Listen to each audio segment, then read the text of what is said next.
Así que bueno, vamos pasando con nuestro siguiente tema, que es nuestra querida mesa política de los viernes.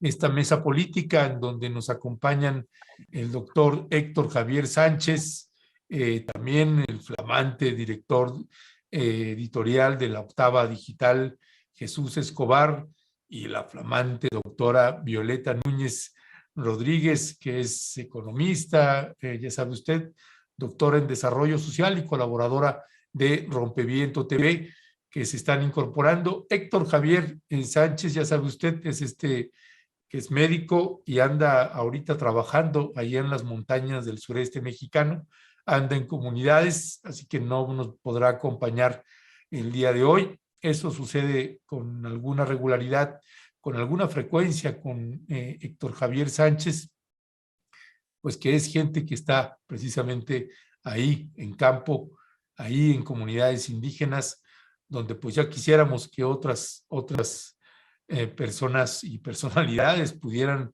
irse ahí a enlodar un poquito, bien que les haría. Así que le damos la más cordial bienvenida a Violeta Núñez y Jesús Escobar. Violeta, Jesús, muy buenos días, bienvenidos. Hola Ernesto, Jesús, muy buenos días. ¿Tampoco estará Alberto? Creo que ya no trabaja aquí, oye. Sí, no, es que lo comenté también al inicio del programa. Alberto, ahora que regresó de Europa, salió positivo en COVID. Oh, wow. Él y su esposa salieron positivos en COVID. Así que hoy no nos acompañará. Muy posiblemente ya el lunes se reincorpore, pero vamos a ir viendo cómo se siente. Está estable, está bien él y su esposa, pero sí con los síntomas propios del COVID, como ese cansancio y cosas así. Así que, pues bueno, hoy no estará con nosotros tampoco Alberto por esa situación, mi querida Violeta. Pues esperamos que se recuperen él y su esposa y que todo esté bien y con cualquier cosa que podamos apoyarlo, cuentan con nosotros y nosotras. Pues pero se puede hacer Zoom, ¿no? No sé por qué tanta facilidad. Pues ya ves, pues échale el carneo, pues, Yo nada más dije, o sea, yo cuando tuve COVID yo estuve haciéndolo por Zoom todo. No, bueno, yo también, pero pues no No, es a cierto. todos nos pega igual. No es cierto. No, Un abrazo al querido Alberto, ¿no? Además, no sabemos también qué variante será, ¿verdad? La que suponemos ya que es la última y que no está tan fuerte, pero pues sí, cada cuerpo también lo vive distinto, ¿no? sí, Entonces, a mí el primer día, a ese sí no pude transmitir. Al siguiente ya pude transmitir. Así que lo bueno es que nos agarró en un viernes, así que esperamos que el lunes nuestro queridísimo Alberto Nájar pues se encuentre aquí.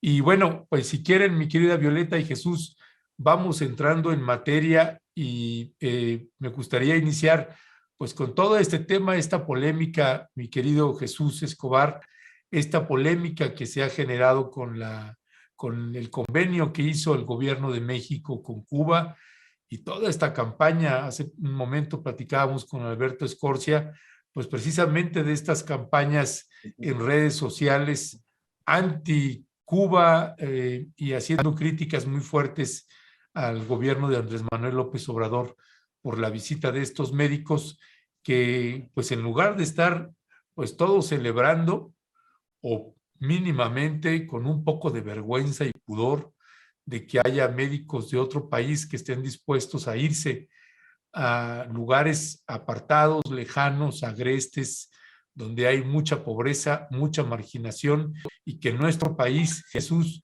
pues los médicos no llegan ahí por dos razones. La una, porque no tenemos médicos. El doctor Hugo López-Gatell hizo una explicación y el doctor Alcocer precisamente sobre esto. No tenemos médicos, nos faltan. Y dos, hay varios médicos, doctoras, doctores, que no quieren ir a zonas apartadas, que dicen, pues yo no estudié para terminar trabajando ahí en una zona apartada en Guerrero o en Chiapas o en Oaxaca o en Sonora o en Chihuahua, donde usted quiera y mande. Pues hay una posición en ese sentido. Hay también estas otras campañas como esta doctora Ceci, ¿no? Esta joven que también salió con su campaña y aquí estamos presentes. Por ahí tenemos el video. Bueno, no sé si más bien lo tenemos porque tuvimos una falla técnica y estamos pues ahorita trabajando, digamos que a medio gas en términos técnicos. Ya el lunes recuperamos y nos restablecemos de forma normal. ¿Perdón? Ah, muy bien, gracias. Ese ahorita para el otro tema lo vamos a usar. Pues Jesús, ¿cuál es tu valoración sobre todo esto que sucede con los famosos médicos cubanos? Fíjate que ayer precisamente platicaba con Renato Torrent de este tema y llegamos a una coincidencia. Son varias narrativas las que convergen en este tema, pero que tienen una finalidad muy clara. La primera de ellas es efectivamente, esta crítica, digámoslo así, a todo lo que sea la cubanización, ¿no? Porque partimos no solamente de la denostación por parte de las médicas, de los médicos, sino también del Partido de Acción Nacional, que de inmediato cuando se entera que van a llegar este grupo de cubanos y cubanas, Julen Rementería se lanza directamente, uno, asegurando que son parte de un financiamiento para el régimen cubano, para la dictadura cubana. Es decir, que al más puro estilo de la estafa maestra, pero no con empresas fantasmas, sino con médicos fantasma, les van a destinar dinero, recursos para desviarlo y entonces fortalecer financieramente al gobierno de la isla. Ya desde ahí comenzamos con un discurso sin argumentos, sin sustento, sin ningún tipo de demostración numérica, financiera, en fin, solamente era denostar ya de entrada la presencia de estos médicos y aduciendo precisamente a un gobierno, el gobierno de Díaz-Canel y aparte de todo, por supuesto, la nacionalización de los mismos. De ahí pasamos, siguiendo con los mismos panistas, asegurando que los médicos entonces a lo que llegaban a México era a quitarle las plazas a los médicos y médicas mexicanas. Ahí entonces aparece la doctora Ana Ceci, que más allá, yo insisto, más allá de quién sea su papá, a mí sinceramente eso me parece secundario. Que es un exgobernador. Que es un exgobernador priista, que es Salomón Jara, que claro que tiene una importancia cuando ya lo enmarcamos en el tema político, pero no quiero limitar la opinión de una persona, mucho menos una mujer, por quien sea su padre. A lo que yo me refiero es que ella aparece en este entorno y entonces dice, no, sí hay médicos y médicas, lo que no hay es plaza, no nos quieren mandar para allá. Cuando de repente empiezas a escuchar esta narrativa y empiezas a leer los tweets, con base a lo que te decía Alberto, de cómo se fue manejando este nado sincronizado, era prácticamente lo mismo.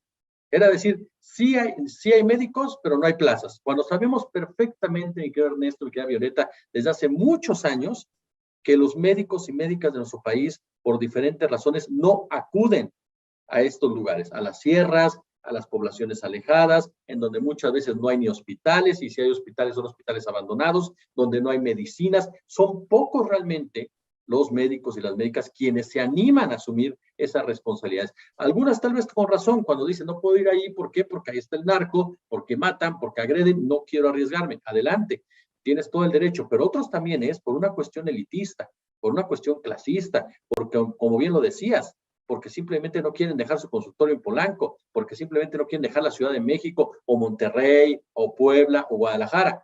Está bien, es su visión del juramento hipocrático, pero entonces que no nos vengan a decir que no es porque haya plazas o se les está desplazando. Esa es la segunda narrativa que va con una finalidad, golpear al gobierno. Es decir, el gobierno prefiere a los cubanos y cubanas que a los mexicanos. Y terminamos con lo último que dijo el señor Julen Rementería, ¿no? Que nuevamente aparece en todo esto y señala que entonces los médicos cubanos y las médicas cubanas, pues resulta que son como una especie de punta de lanza de adoctrinamiento de las comunidades. Caray, te quedas pensando y dices, ¿de verdad a quién le hablan? O sea, ¿cómo es posible, como bien lo señalaste, que estemos discutiendo la nacionalización de personas, la nacionalidad de personas que vienen a ayudar, que vienen a apoyar comunidades que requieren con urgencia ese tipo de presencia? Y estamos enmarcados en una discusión por parte de su nacionalidad, por parte del gobierno que representan, en lugar de estar, como bien dices, respaldando, festejando, apoyando, que vienen a ayudar, que vienen a aportar. Y sí, hay muchos médicos que dicen no tengo empleo, pero ahí están las plazas. Y hay muchos médicos y médicas que los conocemos, no todos, por supuesto, no todos. Hay maravillosos, admirados, admiradas, gente respetuosa, pero hay otros que son de verdad un concepto de superioridad al resto de los mexicanos y mexicanas, que, perdón, en este tipo de situaciones se queda muy claro. Entonces sí me parece que estamos ante una campaña orquestada otra vez por la oposición, pero, y concluyo con esto, pero de nuevo que se cae por sí sola. Y eso nos denota un vacío enorme por parte de sus estrategas, que lo único que quieren es golpear, nada más. Hoy, y lo mezclo rápido, aparece Eugenio Derbez diciendo, me censuraron de Televisa después del video. Es decir, lo mismo. Primer acto, AMLO, peligro para. Segundo acto, AMLO no nos escucha. Tercer acto, AMLO censura. Es decir, exactamente la misma estrategia que se ha llevado hasta ahorita, ¿no? Ya, gracias Jesús. Y nada más ahí le comento a la audiencia, no, sí, Jesús dijo ahorita Salomón Jara y es Salvador Jara, Salvador, perdón, Salvador. pero pues es el lapsus de uno que está metido en todos estos temas. Y sí, Salomón Jara es el candidato de Morena en la gobernatura de Oaxaca, pero sí, ahora sí que lo que el compañero quiso decir es Salvador Jara. Todos lo entendimos. Sí, todos lo entendimos. Todos lo entendimos que... Gracias. Oye, ayer en una entrevista que me hicieron sobre la guerra sucia, dije Francisco Gutiérrez Barrios, digo, no, pero ya retrocedo. Fernando Gutiérrez. Es la edad, perdón, es la edad. Bueno, no, pues imagínese usted, yo en lugar de decirle al aire a Jesús en un programa, Jesús Escobar, le dije otro nombre, le di otro apellido y újale, me fue en feria casi porque le dije que era casi uno de los chuchos, pues, Jesús Ortega, újale, no. Bueno, en fin, son cosas que nos pasan acá en los medios de comunicación, en las transmisiones. Violeta, ¿cuál es tu valoración de toda esta alaraca que se ha armado en redes sociales, en medios de comunicación? ¿Qué te dice a ti toda esta reacción? Hay muchos elementos, como bien decía Jesús, que hay que comentar. No olvidemos que pues en estas comunidades donde, bueno, primero no olvidemos que los médicos cubanos han venido a México y a varias partes del mundo por décadas. No es algo nuevo, eso es algo que hay que comentar. No solamente es México, ha habido incluso desde la caída del bloque socialista, una forma de hacerse llegar de recursos fue con pues estas campañas en el mundo de los médicos cubanos, y bueno, México lleva décadas en esto. Entonces ahorita pues se retoma con tintes políticos para golpear al gobierno de López Obrador, y bueno, pues se han dicho cosas tan absurdas, tan absurdas, como esto último que comentaba Jesús, ¿no? De que viene la doctrina comunista con esto. Eso, por ejemplo, yo lo escuché en un programa del Heraldo, y me pareció sorprendente, ¿no? Que es un peligro realmente el arribo de estos médicos cuando llevan décadas aquí en México, y que bueno, el parte del proceso que se va a vivir es un adoctrinamiento comunista, y es seguir con este plan que tiene supuestamente el gobierno de López Obrador.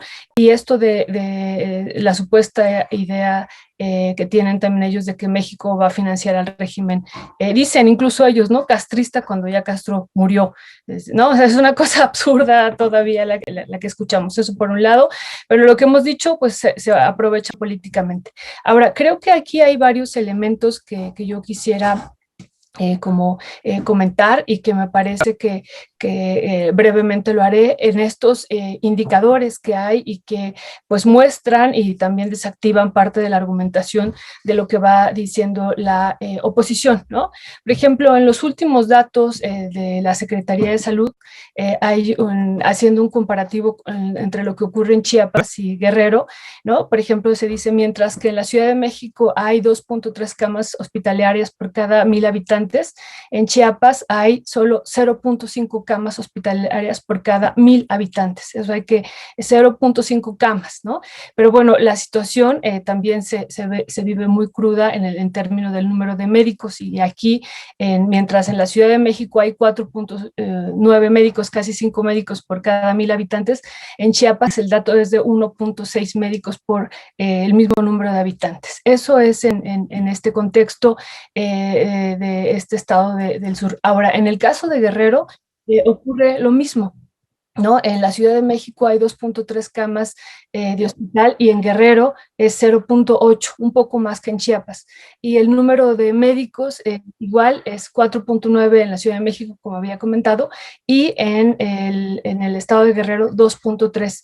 Es decir, vemos que este argumento de que, bueno, en estos estados, pues todos podrían irse para allá porque sobran médicos, pues bueno, la realidad es que los datos nos están indicando que hace falta, hay un déficit ya desde hace varios años que se viene construyendo una vez que se da este desmantelamiento del sistema público de salud, ¿no?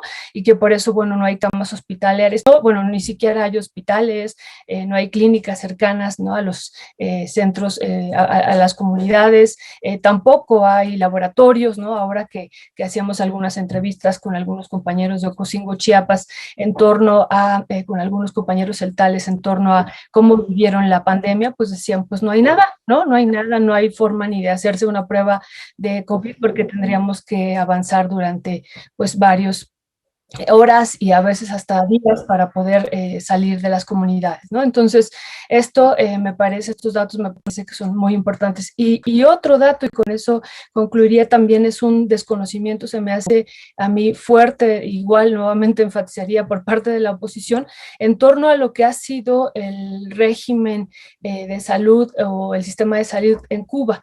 Y bueno, aquí los indicadores también de la CEPAL, ¿no? Ahí no son indicadores de un gobierno, del gobierno de López Obrador, que podrían también argumentar, es lo que ocurre en términos, por ejemplo, la tasa de mortalidad en menores de niños de 5 años, si hacemos un comparativo entre México y Cuba, ya ahorita en el caso de Cuba, ya no en el caso de lo que es la Ciudad de México y Guerrero y Chiapas, sino entre México y Cuba, bueno, mientras la mortalidad infantil en México de menores de 5 años es de 15.6, en Cuba es de 5.6, ¿no? Es casi 3 veces menor.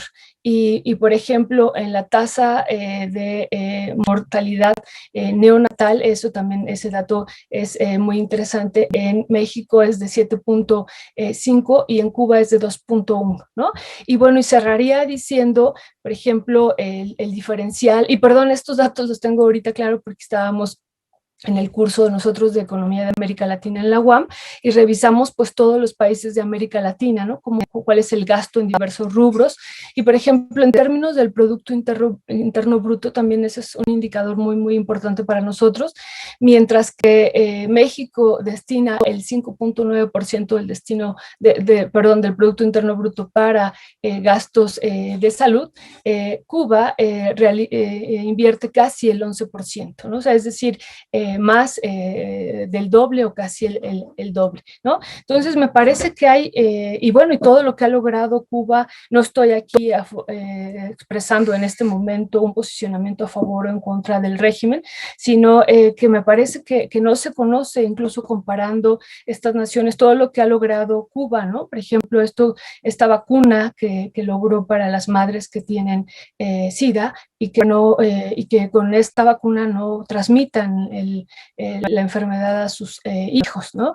La vacuna, pues es el único país que ha logrado también desarrollar una vacuna contra el COVID en América Latina, y bueno, hay muchos otros elementos, y hemos estado escuchando pues que realmente hay una situación de carencia, sí la hay, pero también hay que decir en Cuba, pero aquí más, ¿no? Me parece que eso es importantísimo decirlo, y que Cuba pues vive un bloqueo económico, y que parte de esta situación que pues uno llega a las policlínicas, ¿no? Y pues a veces no hay muchas cosas, pero las situaciones serias las resuelven, ¿no? Las situaciones muy, muy serias las resuelven muy, muy bien, a diferencia de lo que ocurre acá en México. Pues gracias, mi querida Violeta. Si les parece bien, vamos pasando al siguiente tema que nos ocupa y que tiene que ver con este pues jaloneo y jalón de orejas que dice Tatiana Cloutier que le aplicó el presidente Andrés Manuel López Obrador.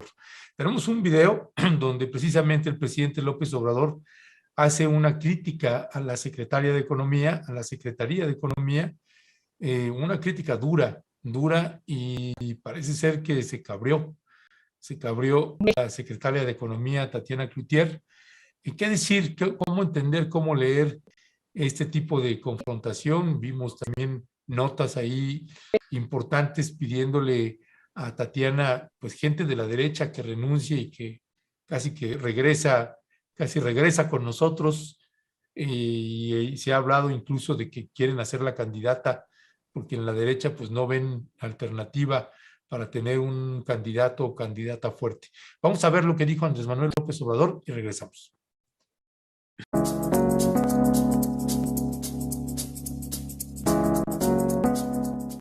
Sobre la NOM que acaba de decretar la Secretaría de Economía para una inspección física y técnica de los automóviles en noviembre, que costará 1,000 pesos para los automóviles de 4 años para atrás. Si esta NOM que empezará en noviembre, que costará 1,000 pesos, no será perjudicial para la economía de una gran parte de la población, porque pues hay que pagar otra vez. Esto es independiente de las verificaciones de los automóviles y sería en todo el país. Según dice la norma, es para cumplir acuerdos internacionales que tiene México.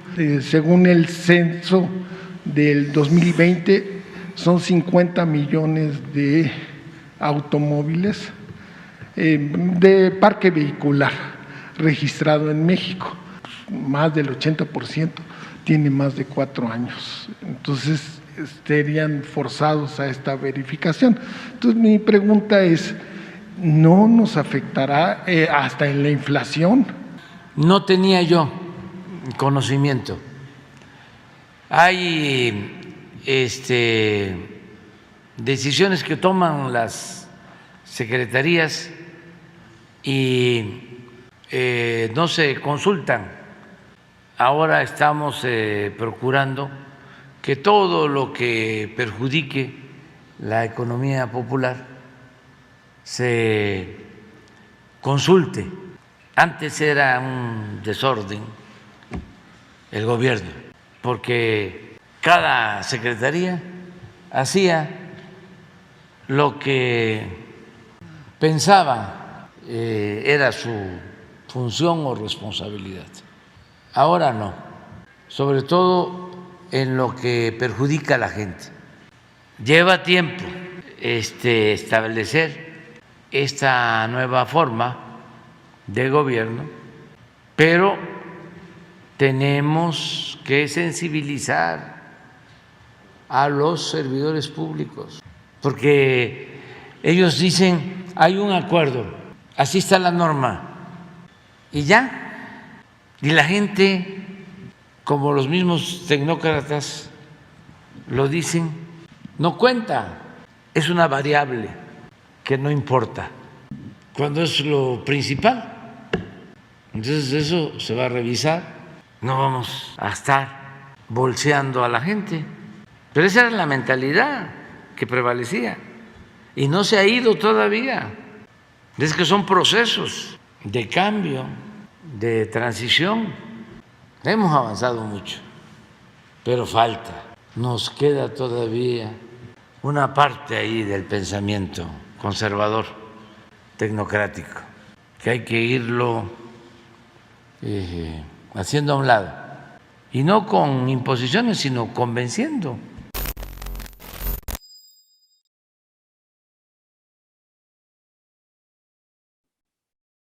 Pues esos son los señalamientos, bolseando.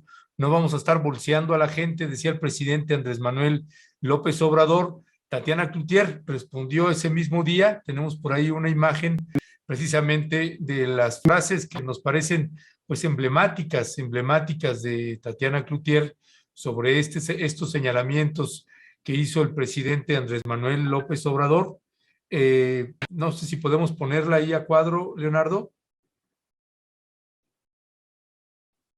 Ok, Bueno, lo que Tatiana Cloutier, mientras ahorita ponemos la imagen, dice Tatiana Cloutier, nos jalaron las orejas. Y dice, hay una frase ahí que nos parece también fuerte, que es esa precisamente, que acabe la especulación y no solamente eso, sino que también que le entiendan porque no le entienden a lo que dijeron que era, que no es y quién sabe, y que quién sabe si será. Dice Tatiana Cloutier, mi querido Jesús Escobar, ¿qué decir al respecto? El audio. A mí me parece, mi querido Ernesto, mi querida Violeta, que nos topamos precisamente con lo que tú recuerdas hace algunas semanas ya, incluso planteamos en esta misma mesa, las diferencias que existen, a final de cuentas, al interior del gobierno de Andrés Manuel López Obrador, incluso de la propia Cuarta Transformación, y que datan desde la propia formación de Morena. Para mí, Morena, y lo he esgrimido tanto en este espacio como en la octava, es una torre de Babel que confluye alrededor de un solo hombre, alrededor de una figura que es Andrés Manuel López Obrador. Y tiene mucha lógica que así sea. E incluso me parece que en su momento fue correcto. ¿Por qué? Porque Andrés Manuel López Obrador crea Morena a su imagen y semejanza para poder competir en la elección presidencial, porque obviamente ya no había cabida en un partido como el PRD, que estaba lleno de corruptos, entre ellos mis tocayos, no los chuchos. El PRI obviamente era desechable y el caso del PAN, bueno, impensable. Entonces, por eso se crea Morena, para que Andrés Manuel pudiera competir y ganar la presidencia de la República. Y en esa creación comienza a juntar a varios personajes que en otros lugares sería imposible verlos juntos, por lo menos en una acción de gobierno. Te puedo hablar desde lo que es la propia izquierda académica, en su momento, que era como era Víctor Toledo, como el propio Rogelio Ramírez de la O, como puede ser también incluso en la actualidad en el gabinete Rosa Isela, o podemos hablar del otro lado, de Tatiana Cloutier, del propio Germán Martínez, del propio Alfonso Romo en su momento, del mismo consejo de administración que hay alrededor de este gobierno, cuando hablamos precisamente pues, de personajes como Carlos Slim, como Ricardo Salinas Pliego, en fin. Entonces me parece que este tipo de diferencias, conforme se va acercando la elección presidencial, conforme se van definiendo estrategias, planes, ideas de gobierno, cuando van a definir ya no solamente lo que es Morena, sino lo que es el obradorismo como tal, pensando en el 2024, comienzan a aflorar, comienzan a profundizarse. Comenzamos a ver a una Tatiana Cloutier que ella, a final de cuentas, es una visión empresarial y no es nuevo. Tatiana Cloutier toda la vida lo ha dicho, fue panista toda su vida. Es hija de uno de los bárbaros del norte, los empresarios panistas, no de los panistas políticos, de los empresarios panistas. Entonces sabemos que Tatiana Cloutier no piensa igual ideológicamente, por ejemplo, que una Adán Augusto. O sea, no tienen esa filosofía. No piensa igual incluso que una Claudia Sheinbaum. Entonces, por supuesto que al momento de definir reforma eléctrica, reforma económica, reforma hacendaria, tratados de libre comercio, discusiones de esa índole, e incluso más, Tatiana Cloutier comienza a toparse con una realidad. Pero para mí pasa por esa definición del obradorismo. El obradorismo ya a partir del 2024, a partir ahora sí ya no de Morena como un partido político, sino como una forma de pensar, de actuar y de una ideología y un concepto político. Y es ahí donde vamos a estar viendo este tipo de enfrentamientos serios y en donde vamos a estar viendo al presidente de la República literal, estarle jalando las orejas, como ellos mismos lo definen, a personajes que él considera que de una u otra manera van en contra de la línea que él quiere dejar más allá de su administración, que quiere mantener más allá de simplemente un partido como Morena y que tiene que ser una filosofía política como es el obradorismo. Entonces, a mí sí me parece, y concluyo con lo siguiente, el caso, por ejemplo, de la oposición está viendo que cacha, esa es la verdad de las cosas. Hace unos días yo leía con mucha sorpresa que el sarcasmo, que las burlas que hacíamos, pues no, si tiene una finalidad, ¿no? Que es Luis Colosio Jr. como posible candidato. O sea, algo que se filtró información en donde efectivamente hay gente en Monterrey que sí le está construyendo la candidatura presidencial a Luis Colosio Jr. ante la ausencia de cuadros reales por parte de la oposición, de cuadros que puedan ser en este momento, por lo menos en 2 o 3 años, ser un referente para enfrentarse a quien resulte de Morena. Está por ahí pululando el señor Ricardo Monreal, ¿no? Siempre con su papel de tecio, con ese 10% que va a inclinar hacia Sheinbaum, hacia Ebrard, y están esperando qué pasa con Ebrard. Ya le ofrecieron la candidatura, dicen algunos, a Lorenzo Córdoba, no la aceptó. Ya le ofrecieron la candidatura también por ahí a otro personaje que a mí la verdad me sorprende mucho que siquiera lo hayan pensado, como es Margarita Zavala, pero no tienen de verdad cuadros en la oposición. Y Tatiana Cloutier podría surgir como una especie, pues, de outsider, ¿no? De la cuarta transformación. Entonces, nada más están viendo qué cacha la oposición porque está vacía. Yo no creo que Tatiana, sinceramente, se fuera a la oposición. Yo creo que Tatiana Cloutier, dentro de su misma congruencia política, sabe bien que a lo mejor llega un momento en que no encaja ya en ese momento definitorio de la 4T, pero no creo, sinceramente, que brinque ni al PAN como tal, porque no es el PAN, tampoco es su padre, ni siquiera, ni mucho menos al PRI, y mucho menos en una relación con Claudia X González. Ya, gracias, mi querido Jesús. Violeta, ¿cuál es tu valoración de este pues, desaguisado que está teniendo ahí Tatiana Cloutier y el presidente López Obrador? Pues bueno, de esto último que decía Jesús, ¿no? Ya suena de estos cuatro, ¿no? Anaya, Luis Donaldo Colosio, de la Madrid, ¿no? El hijo de Miguel de la Madrid también está en escena, ¿no? Está ahí, y el gobernador de Nuevo León. Entonces son estos cuatro que hasta el momento tenemos. Ni los Beatles, Violeta, ni los Beatles. Exacto, pero bueno, entonces esos cuatro ya incluso los hemos visto ya en algunos medios de comunicación, los juntan a los cuatro y estos son los presidenciables de la oposición hasta el momento, y lo que vemos es que están muy preocupados, ¿no? Pero bueno, va a decir Ernesto, no era el tema, me va ahorita a regañar, pero bueno, es importantísimo que vayamos viendo esto, y la preocupación yo lo estoy viendo, no sé ustedes qué dirán, en las columnas políticas de la oposición, muy preocupados, ¿no? De que no hay un candidato, estamos ya en la carrera y pues Morena entonces va a aprovechar esto y no hay un candidato para el 2024. Pero bueno, cierro esto y yo comentaría en torno a esta situación de Tatiana Cloutier. Me parece que también, no sé si ustedes coincidan, de que antes se le nombraba como presidenciable, incluso el propio presidente lo hacía y ahora lo dejó de hacer, ¿no? Ya tiene un rato que ya no la nombra, dentro de los presidenciables ya no la nombra, y me parece que hay una ruptura desde hace tiempo. Una de las cosas que yo creo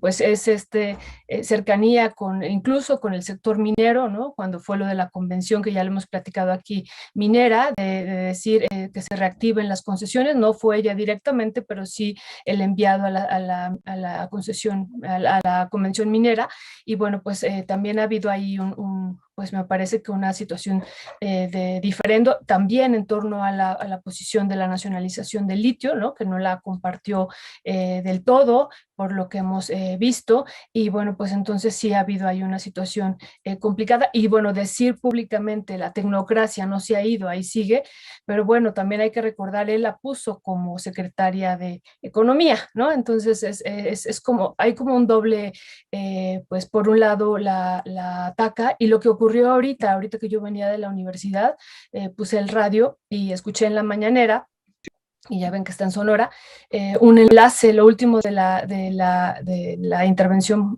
gubernamental, antes de iniciar las preguntas, fue el enlace que hacen con ella. Me sorprendió muchísimo.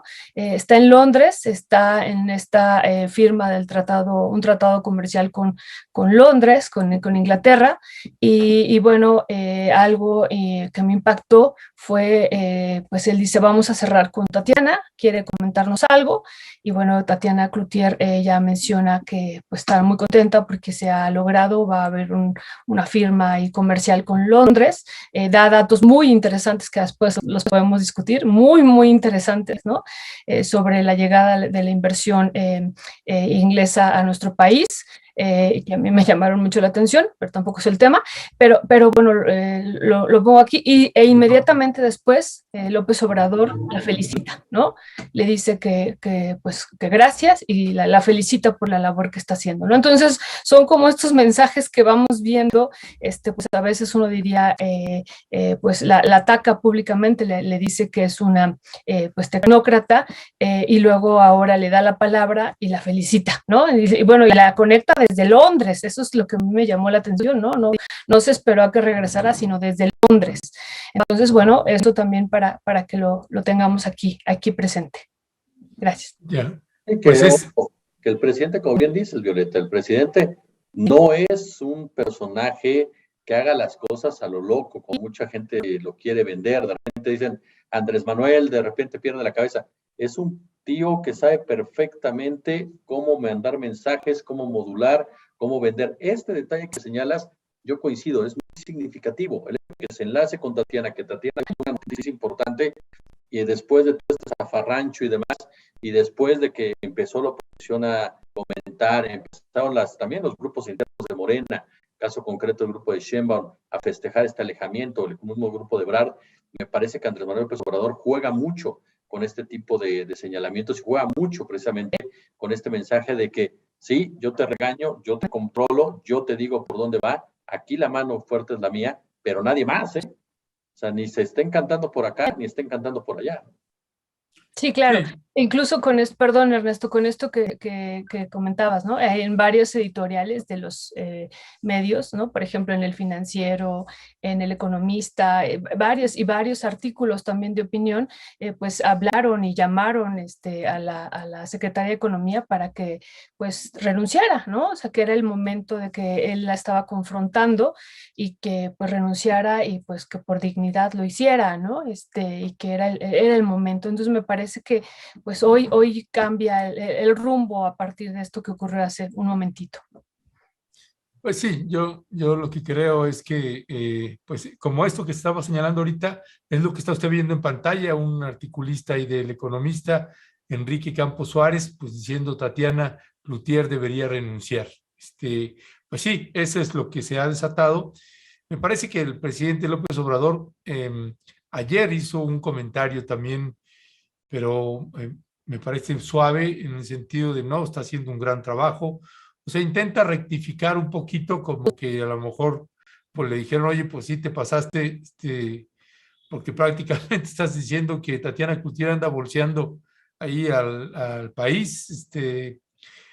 En fin, vamos a ver en qué termina eso, pero como bien señalas, Jesús, y como bien señalas, Violeta, pues es algo que ya habíamos ido documentando, uno de las corrientes dentro de la cuarta transformación. Y dos, este distanciamiento que hay entre el presidente López Obrador y la secretaria de Economía es muy claro, y con todo lo del tema del litio fue, pero más que evidente, porque uno veía hasta la jefa de gobierno, Claudia Sheinbaum, y uno veía a varios funcionarios, Rocío Nale, pues diciendo que pues la gente votara, que en la Cámara ojalá se aprobara, ¿no? Se aprobara la reforma eléctrica, la modificación a la ley minera, y la secretaria de Economía, pues que es la titular de Economía y que es la responsable también del Servicio Geológico Mexicano, encabezado por Flor de María Harp, pues ni pío dijeron, y ahí quedó muy claro pues que hay ahí un distanciamiento más que importante en ese sentido. No olvidar que la propia Tatiana Cloutier me hizo una llamada telefónica preguntándome pues que qué problema tenía yo, ¿no? Que por qué decía lo que decía, y pues fue lo que dije, bueno, pues las evidencias ahí están, ¿no? Esto que señalabas, Violeta, de esa cumbre que hubo ahí de minera en Acapulco, Guerrero, donde el enviado de Tatiana Cloutier pues estaba dando un discurso pues exactamente a favor de los mineros y contrario a lo que había decidido el presidente Andrés Manuel López Obrador. En fin, pues son cosas que pues ahora sí que estamos en la jerga y en la grilla política a todo lo que da, y creo que esto va a ir increciendo en la medida que se va acercando, pues uno, estas elecciones de este año, y dos, pues ya, a ver cuáles van a ser las corrientes y los candidatos para suceder al presidente Andrés Manuel López Obrador, que nos guste o no, estamos en el 2022, todavía falta bastante tiempo, pero las pugnas están a la orden del día. Jesús Escobar, pasando al siguiente y último tema que nos ocupa, ya con los pocos minutos que nos quedan, ¿qué decir de este conflicto que hay entre Alejandro Gertz Manero y Julio Scherer, donde parece ser que está ganando ahí por el lado de Julio Scherer, y no le están favoreciendo los jueces a Alejandro Gertz Manero? Fíjate que esto, a final de cuentas, se relaciona con lo anterior. ¿A qué me refiero? A las disputas por el poder en la cuarta transformación. Como bien señalas, faltan algunos años, obviamente, para que concluya el sexenio de Andrés Manuel López Obrador, pero ya desde ahorita están las cartas, ya desde ahorita están los grupos de poder apostando por quién va, quién no va. Claudia por un lado, Marcelo por el otro, ya están jugando lo mejor posible, buscando alianzas incluso con empresarios, con medios de comunicación, con factores de poder, en pocas palabras. Y dentro de estas disputas que hay en la Cuarta Transformación, aparecen estos dos personajes que a mí me parece que no es menor, por eso incluso lo platicaba con ustedes, no es menor esta disputa, porque de entrada hablamos de dos personajes sumamente cercanos al presidente de la República, de aquellos que sí le corrigieron la plana a Andrés Manuel López Obrador, no pública pero sí privada, de aquellos que tienen picaporte a Palacio Nacional, que sí los escucha. Digo, a uno de ellos le dice hermano, que es el caso concreto de Julio Scherer. Hablamos de dos personajes que jurídicamente, en aplicación de la ley, respeto al Estado de Derecho en este país tan afectado, tan menguado por los propios poderes fácticos, tienen un peso específico, una definición de cómo iba a impartir justicia, cómo iba a aplicar la ley, cómo iba a llevar el combate a la corrupción, la Cuarta Transformación. O sea, no hablamos de dos personajes cualquiera, hablamos en realidad de dos personajes que marcan de una u otra forma las formas y maneras de actuar, de operar como están las cosas en la 4-3. Entonces, en ese sentido, nos topamos, por un lado, con dos personajes que se acusan mutuamente de corrupción. Eso para mí me parece gravísimo. Son dos personajes que tienen tanto poder, tanta fuerza al interior del gobierno, y los dos están acusando de corruptos. Los dos están acusando de manipular la justicia con fines netamente personales. Es decir, ¿qué mensaje nos manda esto cuando la bandera principal de la cuarta transformación es el combate a la corrupción? Porque aquí, ojo, hablamos de que Julio Scherer, o al menos la acusación, que Julio Scherer prácticamente dicen tenía una pandilla que extorsionaba a personajes de élite, a personajes señalados de corruptos, que manipulaba casos, que se enriquecía, y como no cualquiera, hablamos de casos como Interjet, hablamos de casos como Juan Collado, es decir, no hablamos de cualquier personaje. Claro, hablamos de Julio Scherer, por supuesto. Y por el otro lado, tenemos un fiscal al que se le caen todos los casos. Ahí impresiona. Lo que le dijo ayer el juez, en 20 minutos, creo, 40 minutos, ustedes corríjanme, le corrigió la plana a la fiscalía como si la fiscalía fuera un montón de novatos, abogados novatos. Es decir, literal le dijo, ustedes están ocupando la fiscalía para dirimir cuestiones personales.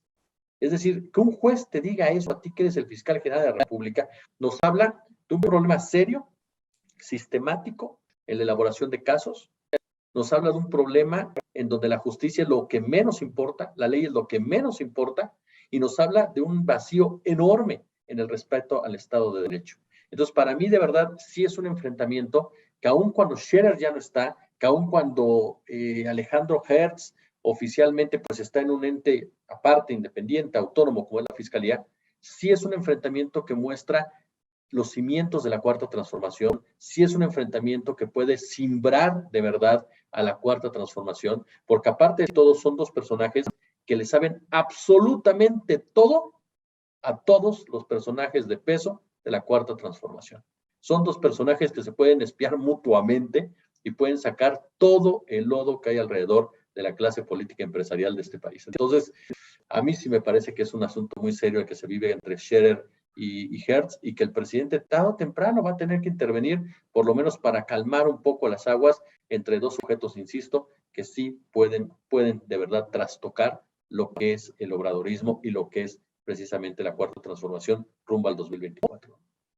Gracias, Jesús. ¿Te parece, estás de acuerdo, compartes con Jesús esta parte que señala aquí al final, Violeta, que este conflicto Scherer y Hertz puede trastocar al proyecto, al gobierno de la Cuarta Transformación o a Morena en un proceso electoral? ¿Cuál es tu valoración ahí, Violeta? Pues sí, sí, coincido con todo lo que decía ahorita Jesús. Me parece que pues Hertz Manero ha utilizado el espacio. Primero, ¿no? Esto que vivió con su cuñada y con la hija de su cuñada, de cómo pues mete a una a la cárcel y a la otra pues la deja también en casa, pero también en un proceso ahí pues bastante complicado. Y luego esta confrontación también con Santiago Nieto y ahora con Scherer, ¿no? Entonces, esto me parece que pues habrá que revisarlo, pues en varios momentos se le ha demandado al presidente que opine algo al respecto, y él siempre dice que confía en Hertz Manero, pero puede tener costos, ¿no? En este proceso también de transición puede tener costos justo por esta confrontación que está habiendo pues entre estos personajes del poder. Eso por un lado. Ahora, ya en términos de lo que pasó el día de ayer, también nos tendríamos que pues hacer varias preguntas y ver que están también aquí involucrados varios pues personajes que me parece que hay que analizar, ¿no? Uno, pues el juez, el juez Delgadillo Padierna, que es el mismo que está involucrado en el caso de Rosario Robles, ¿no? Él es el que llevó pues, todas estas más de 20 horas, ¿no? El día de ayer en este proceso, y que está al frente, este juez. Entonces él está aquí y parecía, por lo que yo pude leer, que pues estaba en una defensa pues importante de Scherer, aunque no estaba él ahí, eran los acusados, finalmente eran los abogados y este asesor, pero bueno, él, la duda aquí es por qué estaría haciendo una defensa de Scherer este juez Delgadillo Padierna, ¿qué hay ahí detrás? ¿No? Eso por un lado. Por el otro, esto que ocurrió pareciera entonces que Hertz está apoyando en algún sentido a Collado, y pues no olvidemos que Juan Collado pues también fue el abogado pues de todos estos hombres poderosos, ¿no? Llevó a cabo pues el proceso de divorcio de Enrique Peña Nieto, también pues la defensa de Raúl Salinas de Gortari, entre otros, ¿no?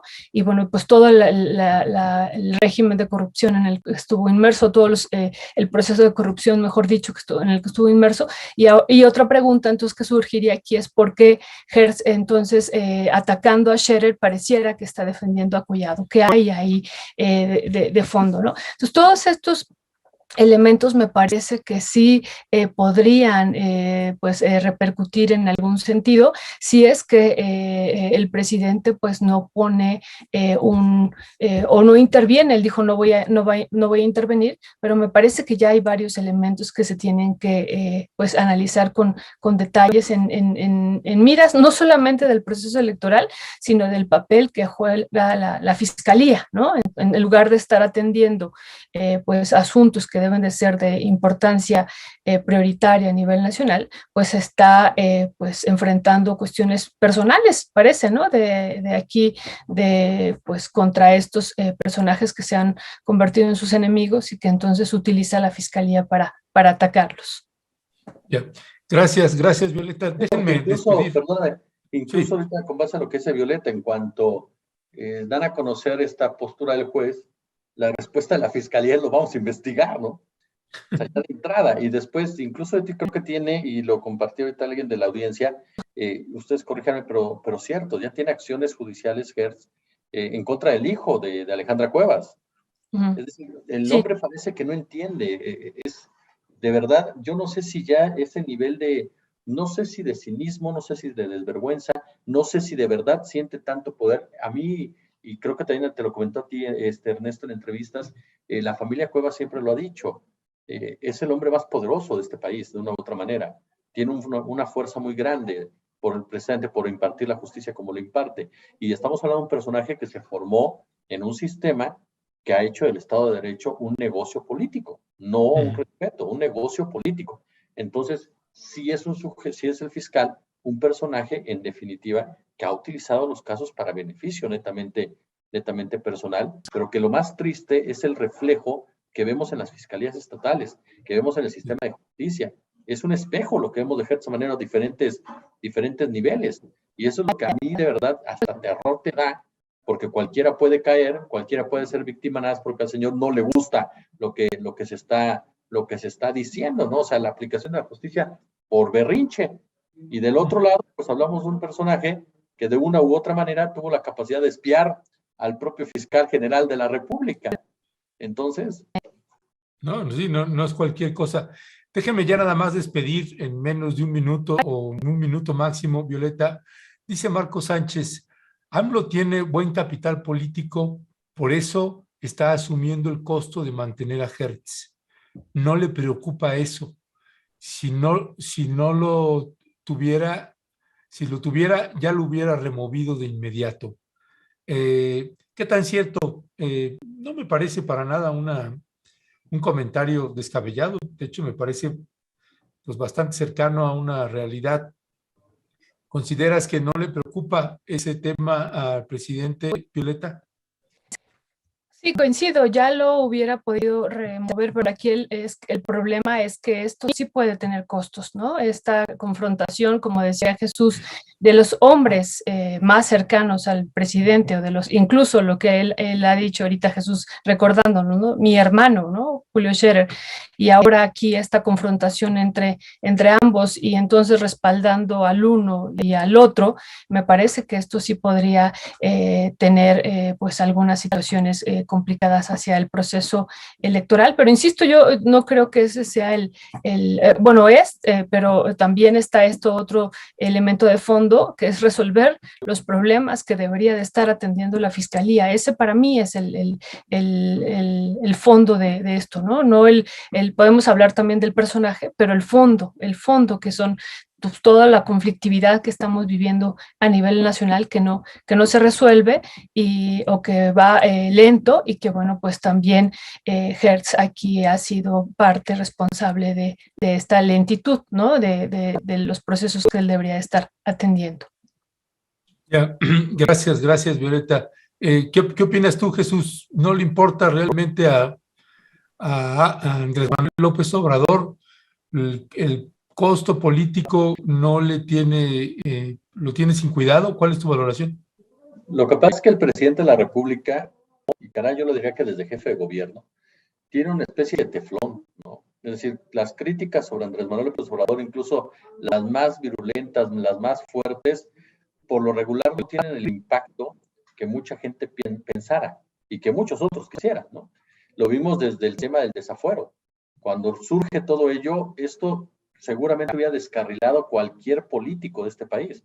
De una u otra manera, Andrés Manuel López Obrador salió bien librado e incluso salió desde el papel de que él había sido el perseguido político, ¿no? Por eso, en su momento, la negativa de la propia Gabriela Cuevas, ahora ya creo que morenista, de impedir que Andrés Manuel fuera detenido, porque si tú le tomas la fotografía al jefe de gobierno detrás de barrotes, bueno, Andrés Manuel López Obrador hubiera barrido en el 2006.